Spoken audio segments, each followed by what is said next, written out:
Extrêmum local, on a une fonction f définie sur un intervalle I de R à valeur dans R.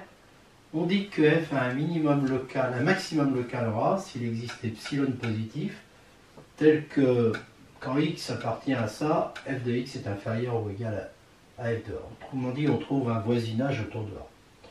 On dit que f de A est un maximum local. C'est le cas ici. Autour de B, là c'est B, eh bien je vois bien que f de x est toujours plus petit que f de I. On dit que f a un minimum local en A s'il existe, pareil, epsilon positif, mais tel que cette fois-ci, f de x est supérieur ou égal à f de A. C'est le cas ici, par exemple. On dit que f de A est un minimum local quand ils existent. Un minimum local, un maximum local sont des extrémums locaux. Mêmes hypothèses, on suppose que A est dans un intervalle ouvert contenu dans I. Si f a un extrémum local en A et si f est dérivable en A, alors f' de A est égal à 0. Supposons qu'il y a un maximum local, il existe donc ça, tel que l'on met ça. On peut choisir epsilon positif de façon à avoir ça. f' de A, c'est la limite de f de x moins f de A sur x moins A. f de x moins f de A est inférieur ou égal à 0, puisque f de x est inférieur ou égal à f de A. Là, je suis là-dedans. Mais par contre, c'est x moins A qui change de signe. C'est-à-dire que si x est inférieur à A, ben, le x moins A est négatif, et sinon, il est positif. Donc je vois que d'un côté, ça va être positif, de l'autre côté, ça va être négatif.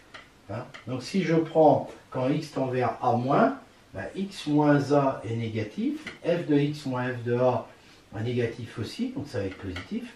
D'accord? Donc la dérivée à gauche, pardon, il y a une erreur, est positive. Et de l'autre côté, ça reste négatif, mais ça c'est positif. Donc f' de A+, la dérivée à droite, est négative. D'accord? Eh bien, comme f est dérivable, les deux doivent être égales à f' de A, donc f' de A est égal à 0. On voit bien sur le dessin, quand il y a un maximum, d'un côté la pente est négative, de l'autre côté elle est positive, et puis là, bah, elle est nulle. Idem, si f a un minimum local, cette fois-ci, les rôles sont inversés, c'est-à-dire que c'est f' de A+ qui est positif et f' de A- qui est négatif, mais le résultat est même, f' de A est égal à 0. La réciproque est fausse, exemple avec la fonction le cubique, qui fait ça, qui est strictement croissant. La dérivée de x c'est 3x2, donc en 0 ça vaut 0. C'est évident que si x est positif, bah, f de x est supérieur ou égal à f de 0, qui vaut 0. Et si x est négatif, f de x est inférieur ou égal à f de 0, qui vaut 0. Donc f n'a pas d'extrémum local en 0. D'ailleurs, f n'a pas du tout d'extrémum sur R, puisque là, il n'y a qu'en 0 que la dérivée s'annule. Donc il n'y a pas d'extrémum locaux pour cette fonction sur R.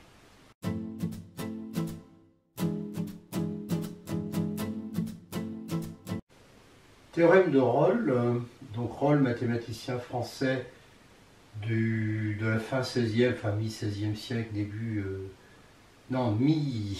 dès 7e siècle, pardon, et début 18e siècle. Donc spécialiste d'algèbre et puis d'analyse. F de segment AB vers R, A inférieur à B, continue sur le segment, dérivable sur un segment ouvert, tel que f de A est égal à f de B. Alors il existe C tel que f' de C est égal à 0. Ce qu'on a ici en fait. Si f est constante, démonstration. Donc, si f est constante, f' de x égale 0, quel que soit x appartenant à B. Donc on prend C égale A plus B sur 2 pour avoir ça. Et c'est bon. Sinon, il existe x0 appartenant à AB ouvert, tel que f de x0 est différent de f de A. Supposons qu'il soit supérieur. Comme f est continu, elle est bornée, donc atteint ses bornes sur le segment. Donc il existe C tel que f de C égale le sub df de x sur AB. Donc on a f de C supérieur ou égal à f de x0, qui est supérieur lui strictement à f de A, qui est égal à f de B. Donc C ne peut pas être égal à A ou à B, donc C appartient à AB ouvert. F de C est un maximum global, donc local, donc f' de C est égal à 0. Bon, c'est pareil si f de x0 est inférieur à f de A, mais en considérant le minimum f de C égale 1 f de x, sur AB. Voilà. Théorème des accroissements finis, qui est une conséquence directe du théorème de Rolle. Hein. F de AB vers R continue sur le segment, dérivable sur le segment ouvert. Alors il existe C, tel que, appartenant à AB ouvert, tel que f de B moins f de A est égal à f' de C, facteur de B moins. Alors ça dit quoi ça? Ça dit que, l'interprétation, la pente de AB, c'est f de B moins f de A sur B moins A est égal à f' de C. Autrement dit, là j'ai AB, voilà, ça correspond géométriquement à deux points A et B, la pente de la droite AB, c'est ça. Je vais la retrouver ailleurs sur la courbe, je vais la retrouver sur une tangente.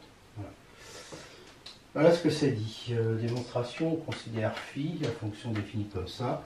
Elle est continue sur AB, dérivable sur AB ouvert. Et phi de A, c'est facile de vérifier que ça fait 0, et phi de B aussi. Donc il existe, j'applique le théorème de Rolle, C appartenant à AB ouvert, tel que phi' de C est égal à 0. Et donc phi' de C, phi' de X c'est quoi? C'est f' de X moins f de B moins f de A sur B moins A multiplié, la dérivée de ça c'est 1, d'accord? Donc en C, ça fait ça, égale 0. Et ça nous donne bien que f de B moins f de A est égal à f' de C, facteur de B moins A. Vu le résultat. F d'un intervalle I de R vers R dérivable, alors f est constante si et seulement si f' est égal à 0, c'est-à-dire f' de X égale 0, quel que soit X appartenant à I. F est croissante si et seulement si f' de X est supérieur ou égal à 0, quel que soit X appartenant à I, c'est-à-dire f' supérieur ou égal à 0. Et si f' de X est supérieur à 0, quel que soit X appartenant à I, alors f est strictement croissante. Démonstration, on sait déjà que si f est constante, f' est égal à 0. Réciproquement, supposons qu'on ait ça, on prend A inférieur à B, on applique le théorème des accroissements finis, on sait qu'il existe C tel que f de B moins f de A est égal à f' de C facteur de B moins A, mais ça vaut 0. Donc f de B est égal à f de A, quel que soit AB appartenant à I, donc f est constante. Petit 2, supposons que f soit croissante, donc ça va être positif, quel que soit x différent de A. D'accord? On fixe A, on fait tendre x vers A, comme la fonction est dérivable, c'est possible, et ça nous donne f' de A. Et donc, je nous donne que f' de A est supérieur ou égal à 0, quel que soit A appartenant à I. Donc f' est supérieur ou égal à 0. Réciproquement, si je suppose f' supérieur ou égal à 0, je prends A, B appartenant à I, A inférieur à B, f est dérivable sur AB fermé, donc j'applique le théorème des accroissements finis, il existe C appartenant à AB ouvert, tel que f de B, oui parce qu'elle est automatiquement continue, bien sûr, tel que f de B moins f de A est égal à f' de C, facteur de B moins A. Et donc je divise par B moins A, parce que j'ai pris A inférieur à B, ça me fait que ça est égal à f' de C, mais ça va être supérieur ou égal à 0. Donc ça c'est positif, et donc ça dit que f est croissante. Et pour le petit 3, je refais la même chose, sauf que là, f' de C est supérieur à 0. Donc là, ça me dit que f est strictement croissante. On a bien sûr, si f va de I vers R et qu'elle est dérivable sur I, f décroissante si et seulement si f' est inférieur ou égal à 0, et f' inférieur à 0 implique que f est strictement décroissante. C'est identique, mais aussi on peut considérer G égale moins F, dérivable. F décroissante équivaut à G croissante équivaut à G' supérieur ou égal à 0, ce qui équivaut à F' inférieur ou égal à 0. Et F' négatif implique que G' est positif, implique que G est strictement croissante, implique que F est strictement décroissante. Remarque, si F de AB fermé vers R est continu sur AB dérivable sur AB ouvert, on sait déjà que F croissante sur AB ouvert équivaut à f' supérieur ou égal à 0 sur AB ouvert, et que f' positif sur AB ouvert implique f est strictement croissante sur AB ouvert.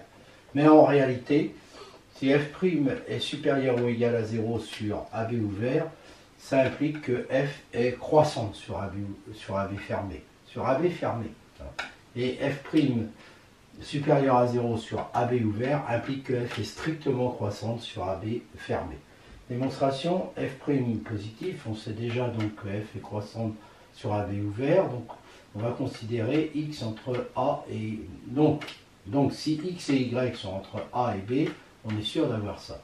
Il reste à prouver que si x est comme ça, alors f de a est inférieur ou égal à f de x, et que si x est comme ça, alors f de x est inférieur ou égal à f de b. Bien, si x est comme ça, théorème des accroissements finis, il existe C qui nous dit ça, et ça va être supérieur ou égal à 0, donc f de x est bien supérieur ou égal à f de a. Mais en plus, en fait, on démontre aussi ça, c'est-à-dire que si f' est positif, alors f de x moins f de a va être supérieur à 0. Donc on aura bien strictement croissante, parce que la même chose se réalise quand x est entre a et b. On applique là aussi le théorème des accroissements finis, et puis comme f' est supérieur ou égal à 0, on obtient que f de b est supérieur ou égal à f de x, mais si f' est supérieur à 0, et bien là on va avoir f de b supérieur à f de x, donc c'est gagné. Alors de même, évidemment, si f de AB vers R est continu sur AB, dérivable sur AB ouvert, f' inférieur ou égal à 0 sur AB ouvert implique que f est décroissante sur AB fermé, et f' négative, strictement négative sur AB ouvert implique que f est strictement décroissante sur AB ouvert, sur AB fermé, pardon. Donc là, la démonstration est... On pourrait refaire la démonstration précédente, hein, ça marcherait bien sûr, mais il y a mieux à faire, il suffit de considérer comme tout à l'heure G égale moins F, et donc là on utilise le fait que G' égale moins F', que G' a le signe différent de F', et que G est croissant, c'est celui-ci F. F, une fonction d'un intervalle de R vers R dérivable, A appartenant à I, on considère un voisinage de A inclus dans I, et on suppose f' de A égale 0, même si ça n'intervient pas dans ce que je vais dire d'ailleurs. Si f' est strictement positif sur I epsilon moins A, f est strictement croissante sur I epsilon. Si f' est négatif sur epsilon moins A, alors f est strictement décroissante sur epsilon. Si f' est positif sur celui-là et négatif sur celui-là, f admet un maximal local en A. Si f' est négatif sur celui-là et positif sur l'autre, alors elle admet un minimum local en A. Démonstration, puisqu'elle est négative là-dessus, elle est strictement croissante là-dessus. Puisqu'elle est positive, elle est strictement croissante là-dessus. Ça vient de la remarque que j'ai fait avant. Idem pour le deuxième. Petite 3. F' positif là-dessus, donc strictement croissante, donc f de x est inférieur à f de a, quel que soit x, appartenant à ça. F' négatif sur cet intervalle, donc strictement décroissante là-dessus, donc f de x inférieur à f de a, quel que soit x appartenant à plus epsilon. Donc on voit qu'on a bien ça, quel que soit x appartenant à i epsilon. C'est même strict si x est différent de a. Donc f a un maximal local en A. Alors ça correspond au dessin 1. D'accord? Non, pas du tout, au dessin 3. Et le 4, la démonstration est la même, ça correspondrait à ça. Et ce que j'ai vu là, ça correspond à ça. Et ce que j'ai vu là, ça correspond à ça. C'est comme la fonction x au cube. Moins x au cube aussi. On résume tout cela dans des tableaux de variation, en rajoutant donc la ligne pour la dérivée. Avant, on en faisait rien qu'avec la continuité. Donc là, là en fait, il n'y a pas besoin du A. La dérivée est strictement croissante, est positive, la fonction est croissante. Alors, dans les tableaux de variation, ça veut dire strictement à chaque fois. Hein. Puis là, pareil. Alors là, par contre, il y a besoin du A. La dérivée s'annule, strictement croissante, décroissante, parce que positive et négative. Et puis là, c'est l'inverse. D'accord? Voilà. Alors les tableaux de variation supposent évidemment que la fonction est dérivable, donc on continue. Ils permettent de résumer les variations de f avant de construire la courbe.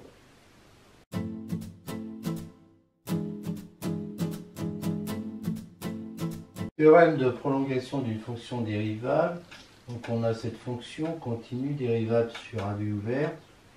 La limite de la dérivée est égale à L appartient à R bar. Alors, limite de f de x moins f de a sur x moins 1 est égale à L. Si L appartient à R, alors f est dérivable et f' de a est égal à L. Démonstration. Bon, ici, dérivé en A, c'est dérivé à droite, bien sûr.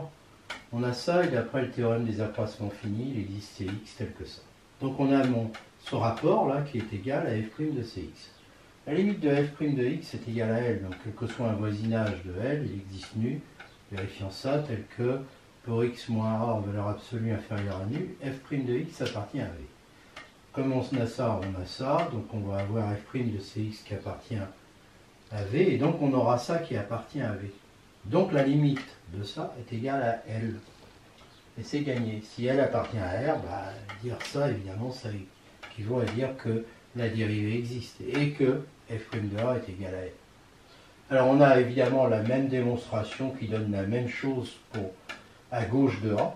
D'accord? Voilà. Et si L appartient à R, là on va dire aussi que f est dérivable en A. Alors évidemment, si on peut entourer A des deux côtés, eh bien ce qu'on a vu avant nous montre que alors si la limite de f' de x en x tend vers A est égale à L, eh bien alors on a ça, et évidemment si L appartient à R, ça nous dit quoi? Ça nous dit exactement que f est dérivable en A et que sa dérivée est égale à L. Conséquence, si f de AB vers R est continu sur AB et C1 sur AB ouvert en A, et si limite de f' de t quand t tend vers A existe appartenant à R, alors f est C1 sur AB. Démonstration, en effet, on vient de dire que f était dérivable en A et que f' de A est égal à la limite de f' de t quand t tend vers A. Donc f' est bien continu en A. Voilà, et comme elle était déjà continue sur AB ouvert en A, eh bien on en déduit qu'elle est continue sur AB. La réciproque du théorème de prolongation est fausse. Il se peut que f soit dérivable en A et que la limite de f' de t quand t tend vers A n'existe pas ou qu'elle n'appartienne pas à R. Exemple, on prend cette fonction qui est, bon, ça pour x différent de 0, 0 en 0. Bon, évidemment C1 sur 0 plus infini. Et comme le sinus est en valeur absolue est inférieur ou égal à 1, f de x en valeur absolue est comprise entre 0 et x2, et donc elle tend vers 0 et donc en 0. Et donc f est continue en 0 et donc continue sur 0 plus infini. Sa dérivée c'est ça, bon ben là c'est pareil, comme le sinus en valeur absolue est inférieur ou égal à 1, on a cet encadrement et donc ça tend vers 0. Et donc f est dérivable en 0 et f' de 0 est égal à 0.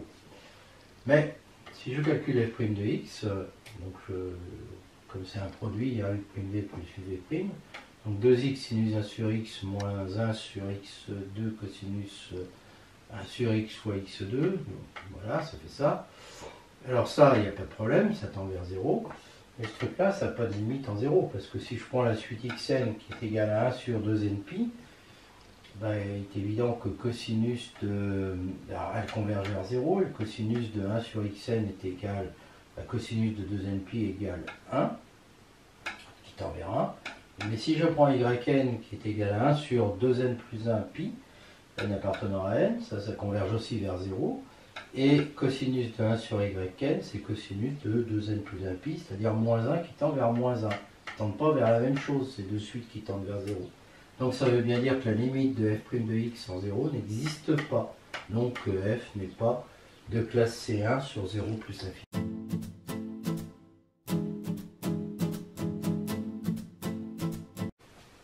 Un autre théorème des accroissements finis, il faut être honnête, on ne va jamais l'utiliser celui-là. fg de AB vers R, gb différent de g de A, fonction continue sur AB dérivable sur AB ouvert, alors il existe C appartenant à AB ouvert, tel que l'on met ça. Démonstration, en phi de x est égal à ça, qui est continu sur AB, dérivable, et qui vérifie phi de A est égal à phi de B égale 0, donc on applique le théorème de Rolle, il existe C tel que ça égale 0, d'où le résultat. En fait, c'est une généralisation du théorème des accroissements finis. Il suffit de prendre g de x égale x, donc g de b égale b, différent de a, qui est égal à g de a. G' de x est égal à 1, vous remplacez là-dedans et vous obtenez le théorème des accroissements finis. De ce théorème-là, on peut en déduire la règle de l'hôpital, donc fg de cet intervalle vers R, dérivable sur i-a, tel que g de a est égal à g de f de a est égal à 0, et vérifiant, ben, g et g' ne s'annulent pas quand x est différent de a. Et autre hypothèse, limite de f' sur g' en x quand x tend vers a est égal à L appartenant à R. Alors la limite de f de x sur g de x quand x tend vers a est aussi égale à L. Alors exemple, on prend le sinus et la fonction x, ça sont toutes les deux dérivables. A égale 0, donc g de a égale f de a est égal à 0, g' de x égale 1, g de x fois g' de x égale sinus x différent de 0 si x appartient à cet intervalle. F' de x sur g' de x, ça fait cosinus x sur 1, ça tend vers 1, cosinus 0 quand x tend vers 0, donc vers 1. Et donc j'en déduis que limite de f de x sur g de x est égale à 1 quand x tend vers 0. Ce qui ici me donne limite de sinus x sur x est égal à 1 quand x tend vers 0, ce qui est un résultat bien connu. Démonstration de la règle, eh bien on prend b égale x dans cet intervalle, mais x différent de a bien sûr, g de a est égal à 0, g de b est différent de g de a car g de a est égal à 0 et g de x est différent de 0 sur i moins a. Et donc on applique le second théorème des accroissances finies. Il existe un C que j'appelle ici Cx qui appartient à B, ou BA suivant que A est inférieur ou supérieur à B, tel que l'on est ça. D'accord? Et donc ça me fait ça en fait. Hein. Mais f de A égale G de B égale 0, donc ça me fait ça. Et C appartient, alors c'est Cx, hein, vous l'avez compris, c'est Cx qui appartient à X ou Xa. Donc Cx est différent de A. Et donc g' de Cx est différent de 0. Donc x différent de A, donc g de x est différent de 0. Donc on a toutes les bonnes hypothèses. Et je peux écrire que f de x sur g de x est égal à f' de Cx sur g' Cx. Cx appartient à cet ensemble ou à celui-là, donc j'ai ça. Alors maintenant j'exprime que la limite de f' sur g' est égale à L. Et comme Cx moins A est inférieur à nu, enfin oui parce qu'il est inférieur à x moins a qui est inférieur à nu, eh bien j'en déduis que l'on a ça. Et donc l'on a ça, puisque ça c'est égal à ça. Et donc ça veut dire que limite de f sur g en x, quand x tend vers a, est égal à L. Et c'est terminé. Un théorème des accroissements finis, souvent appelé théorème des accroissements finis généralisés, de fonctions fg du segment AB vers R continu, dérivable sur AB ouvert. On suppose que valeur absolue de f' de x est inférieure ou égale à g' de x, quel que soit x appartenant à AB, donc ce qui implique tout naturellement que g' est supérieur ou égal à 0 et donc que g va être croissante. Alors, valeur absolue de fb moins f de a est inférieure ou égale à g de b moins g de a. Démonstration, epsilon positif. On considère delta epsilon, l'ensemble des x appartenant à AB, tel que f, valeur absolue de f de t moins f de a est inférieure ou égale à g de t moins g de a plus epsilon t moins a, quel que soit t appartenant à x. Alors l'idée c'est en fait de montrer que cet ensemble c'est exactement le segment AB, et donc on aura f de b moins f de a en valeur absolue inférieure ou égale à g de b moins g de a plus epsilon b moins a, et on fera tendre epsilon vers 0. Alors, si x est égal à a, bah, c'est évident, parce que ça fait 0, 0, et 0, les têtes à toto. Donc 1 est vrai pour tout t appartenant à x, puisque tout t appartenant à x, c'est que t égale à 1. Donc delta epsilon contient a, donc il n'est pas vide.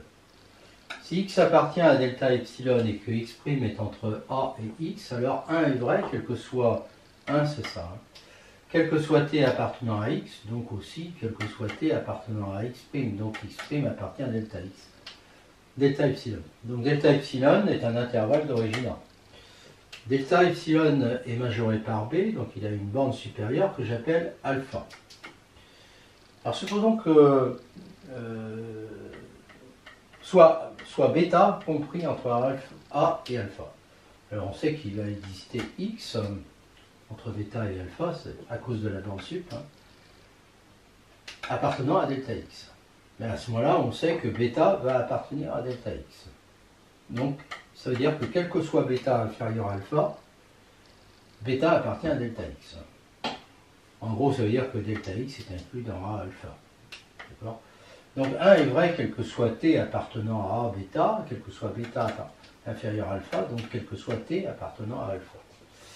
Fg sont continus en alpha, donc la limite, cette limite-là est égale à ça, cette limite-là est égale à ça, et évidemment cette limite-là est égale à ça.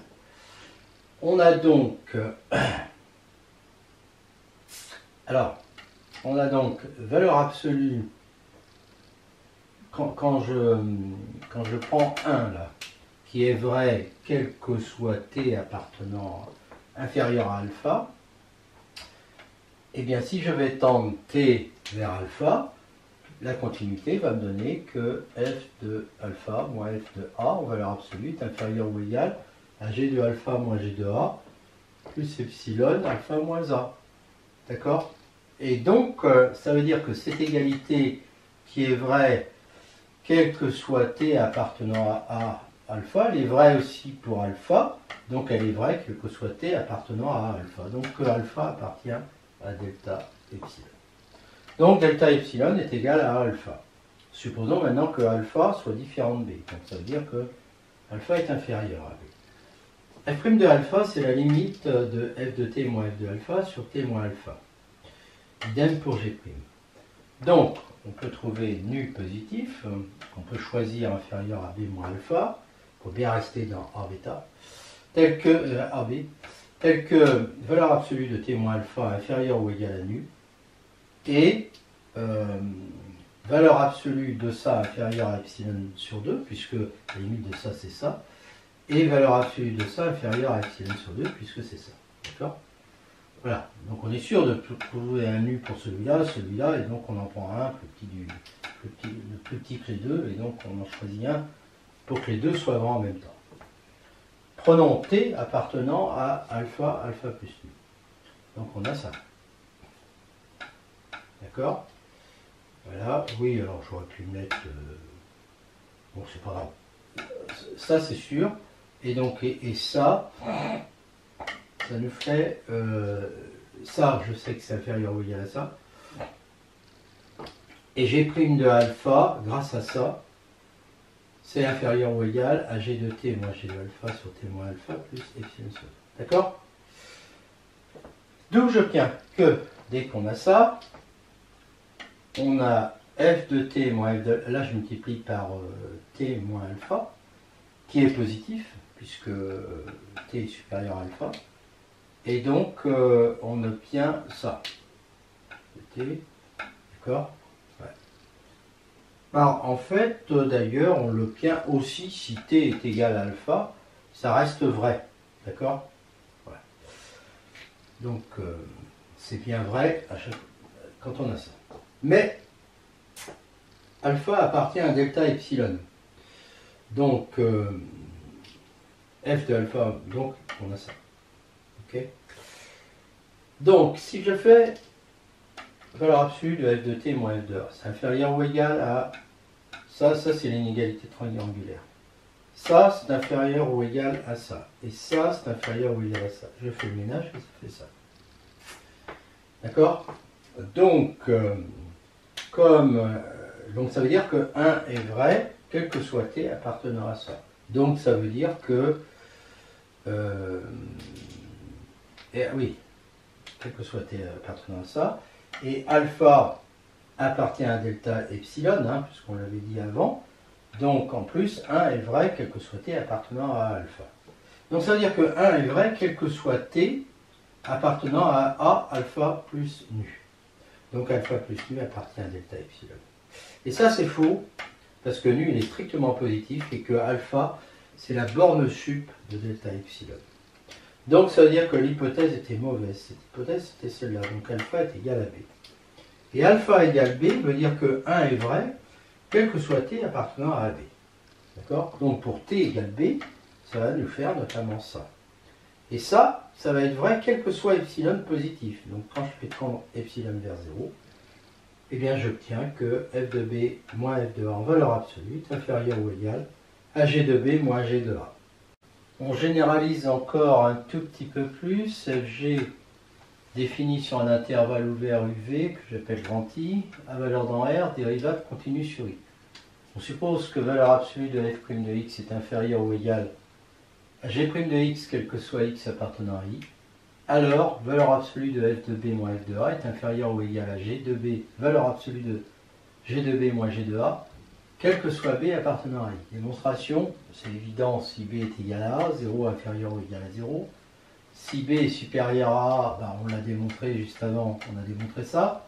Et ça, qui est positif, est égal à ça. Il reste ce cas-là. Alors dans ce cas-là, ben, on va inverser le rôle de A et de B. Et donc on va avoir ça d'après ce qu'on a démontré avant. Okay. Alors évidemment, cette valeur absolue, c'est la même que celle-là. Ça, c'est positif et c'est égal à ça. Et c'est égal à ça. Et donc, j'obtiens le résultat. Donc c'est toujours vrai.